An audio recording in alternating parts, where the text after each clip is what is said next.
Mesdames et messieurs, bonjour. Bienvenue dans la revue des titres de ce mercredi 30 octobre 2024 sur votre chaîne préférée, Speedline Télévision. Démarrons par le quotidien Le Télégramme pour lire à la une.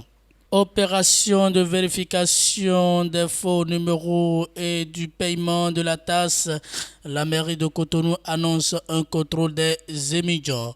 Lire le communiqué du SE Ange Partène à Moussouga à la page 6 de cette parution du quotidien Le Télégramme. Dans un direct sur YouTube ce mardi 29 octobre, l'appel des responsables de OB26 au président Talon. Criette mea culpa d'un policier après avoir fait emprisonner son commissaire.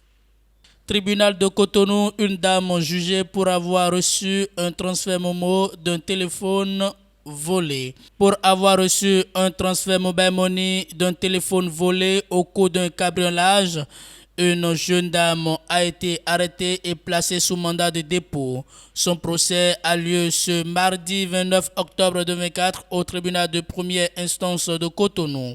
À la barre, la victime déclare avoir été cambriolé. Les malfrats ayant fait éruption dans son domicile avaient emporté plusieurs objets, dont des téléphones portables, des ordinateurs et une importante somme d'argent.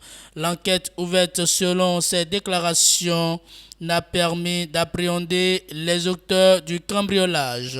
Mais une transaction Momo a été repérée au niveau d'un opérateur GSM avec l'un des portables volés, ce qui a permis d'interpeller l'accusé. Le montant des objets volés et la somme d'argent selon la victime est estimé à environ 2 millions de francs CFA.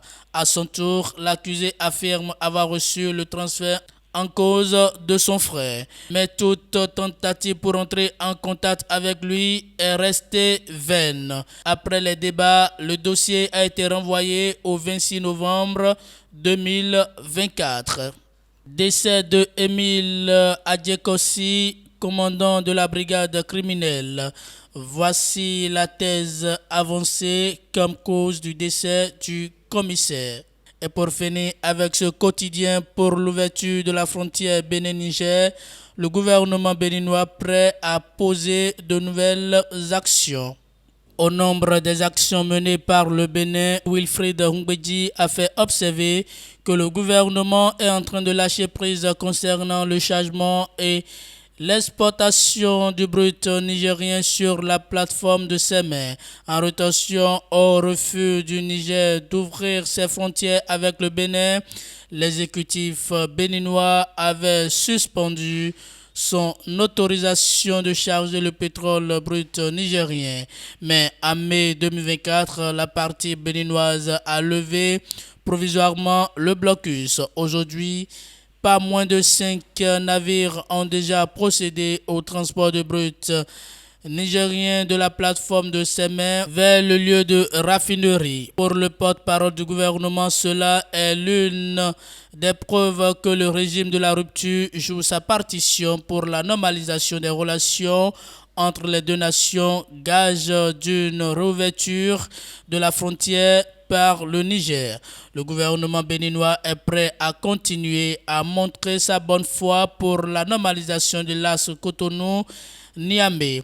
Vous aurez plus de détails dans les colonnes de ce journal. À la manchette de Bénin Intelligent, reversement des AME, une promesse sérieuse.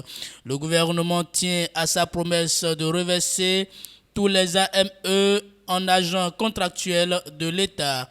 Les modalités de ce reversement sont en cours de définition. Cette promesse sera effective en cette année 2024, assure le ministre de l'Enseignement secondaire, technique et de la formation professionnelle.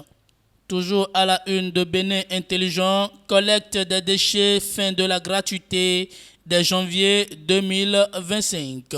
De nouveaux dispositifs de précollecte des déchets acquis. Et c'est le matinal qui ferme la marche de ce numéro. Direction de l'administration de l'Union progressiste Le Renouveau, Christelle Roundanougo, limogée. Des signes d'une crise latente au sein du parti. Une ancienne députée pour lui succéder. Historique de la révocation, un séjour inutile au sein du parti. La révocation de la directrice de l'administration du parti Union progressiste Le Renouveau, Christelle Roundanougo, à Liosa, même si elle a été motivée par des raisons qui semblent évidentes, n'est pas à lire au premier degré. Cette décision est symptomatique d'un malaise profond dont les indices méritent d'être scrutés. Foire internationale itinérante du Bénin, jusqu'à 20% de réduction sur les stands, informe le matinal. Mesdames et messieurs, et c'est tout pour la des titres de ce mercredi 30 octobre 2024 sur vos chaînes préférées Speedline Télévision. Merci pour votre fidélité, écoute et attention. Passez une très bonne journée.